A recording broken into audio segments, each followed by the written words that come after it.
Mga ka-GP Natics, ito yung mga matatagal na mga oldies na mga video pero kung saan po, mga kababayan, lihim ni Digong Duterte nabisto.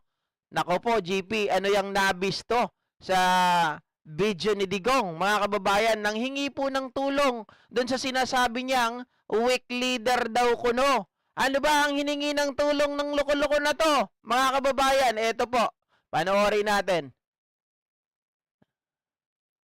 Loko ka, Digong, ha? Ikaw pala, Digong.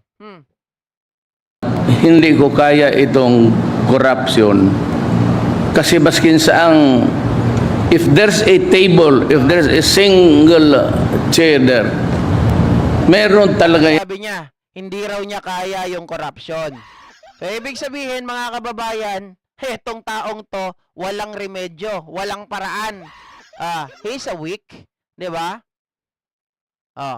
As the papers go back and forth inward, that is why nawalaan ako ng tiwala sa bureaucracy.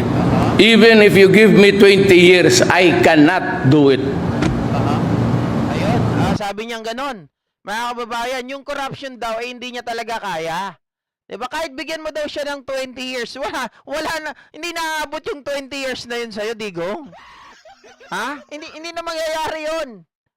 Yan ay pangarap mo lang. Pero, bakit ka mabibigyan ng 20 years? Kung hindi mo nga, ikaw na nagsabi, hindi mo kayang solusyonan ang korupsyon. Bakit nga kaya, mga kababayan? Di ba sabi nila, pag ginusto, maraming paraan, pag inayawan, maraming dahilan, Digong? Hindi kaya medyo naaambunan. Kaya ayaw. Kaya ayaw mong gawa ng paraan, di ba? Ma'am Mirna Horikawa, I will vote for Castro rather than Revilla, etc. Maghanap uli kayo ng Marcos. Ay, mga kababayan, ayan na. Nadulas. Anong klaseng leader yan, mga GP Natics? Ang yabang-yabang. Na-kesyo strong leader daw siya, tayo hindi naman niya kayang solusyonan ang corruption. Tapos ngayon, sabi niya, maghanap ulit kayo ng Marcos. Isa lang ibig sabihin yan. Bakit niya sinabing maghanap ulit kayo ng Marcos? Ibig sabihin, believe din siya sa Marcos. Diba? Di nahuli ka ngayon. Ano na yan? Mga kababayan, huli ka, pero hindi ka kulong. Diba? Nakikita nga natin ngayon, yung estupido na nagmumura sa Panginoong Diyos, nakakala mo perpekto. Yun pala, mga kababayan, yung inaaway niya na weak leader, doon siya manghihingi ng tulong. Maghanap ulit kayo ng isang Marcos. Ibig sabihin yan, tinitingala niya rin yung si Apo Lakay, mga kababayan. Alam naman natin eh. Kung di ako nagkakamali, ang posisyon ng tatay niya ay dati ring cabinet secretary. Kung di ako nagkakamali pero nagtrabaho ito sa administrasyon ni Pangulong Macoy. Ang problema, mga kababayan, sabi ng iba, may pagka-traidor. Diba? May pagka-traidor. Kasi nung naupo si Cory, siya po ay yung tatay niya inappoint, mga kababayan. Sige po, Doc. Maglalabas po ako niyan. Malayo-layo pa naman eh. Pwede pa magbago yun. Di ba? Maghanap ulit kayo ng Marcos. Or someday, somehow, somewhere, that fellow will be elected in the generations to come. Ako po, ayan na. Maghanap ulit kayo ng Marcos. Someday, that fellow, mga kababayan, ano daw? Or someday, somehow, somewhere, that fellow will be elected in the generations to come. That fellow will be elected. Ayan na, ang Pangulo natin, mga ka-GP Natics. Diba? Ano na, Digong? Akala ko ba strong leader ka? Bakit doon ka nanghihingi ng tulong sa sinasabi mong weak leader? Alam niyo, mga ka-GP Natics, dapat pag presidente ka, you have all the resources, 'di ba? Ang gawin mo diyan, exhaust all your resources, your remedies, to solve problems.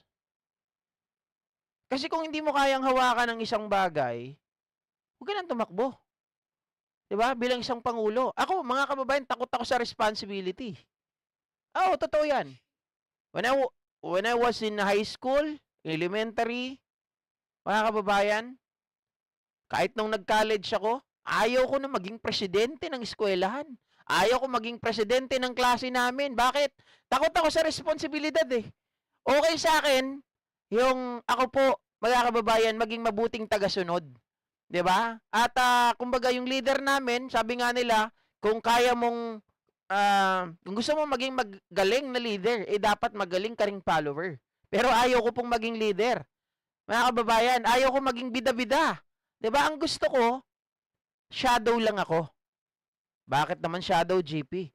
Ang shadow, mga kababayan, tahimik, pero malupit. Tahimik, pero yan pala yung nagpapatakbo. Yan pala yung utak.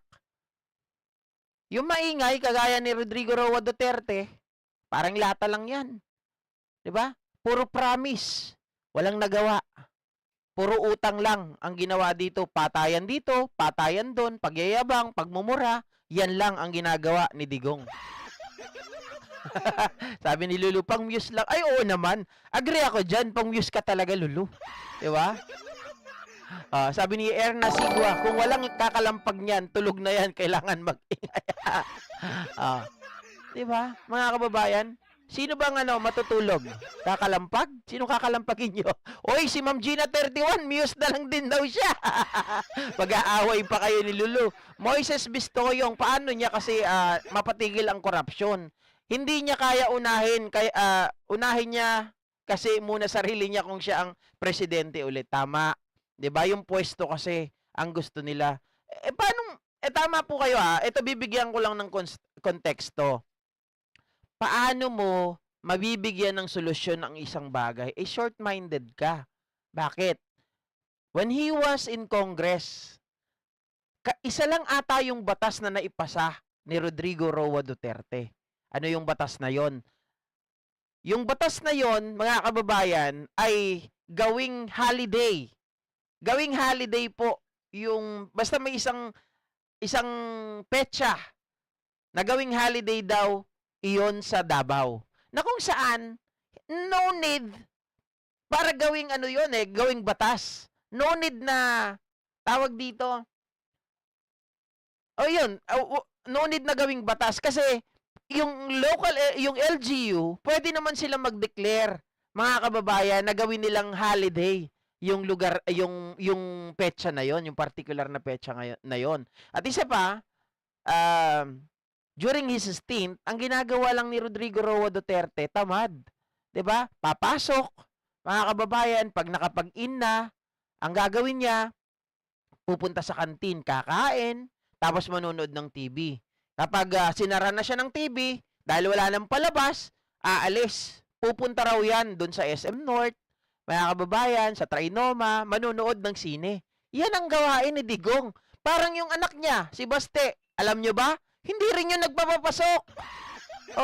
Paano niya masusolusyonan ang mga bagay-bagay? At sinasabi niya kanina, yung mga under the table daw, kahit sa lamesa, meron daw yan. Bakit ayaw mong hulihin? 'Di ba? Alam mo pala na merong mga under the table. Alam mo pala na nagkakaroon ng corruption yung 'di ba? Nagbibigayan para makalusot yung kanilang vested interest or yung kanilang sariling interest. Bakit ayaw mong hulihin? Bakit ayaw mong pangalanan? 'Di ba? Yun ang mahirap mga ka-GP Natics Sinasabi mo that you are strong leader, but then again, short-minded ka. Hindi mo magawa ng paraan yung mga bagay-bagay. 'Di ba? Doon nga lang sa usaping West Philippine Sea. Natakot ka na nung sinabihan ka na that would be a trouble. Yung trouble sa kanya, igigirahin na daw ang Pilipinas. Kaya sabi niya, alis na tayo dyan. Ibigay na natin yan. Tubig lang naman yan. Kaysa girahin tayo. Yan ang mahirap. Ngayon, ang Pangulo natin, hindi sa binibuild up ko, mga kababayan, nakita nyo naman.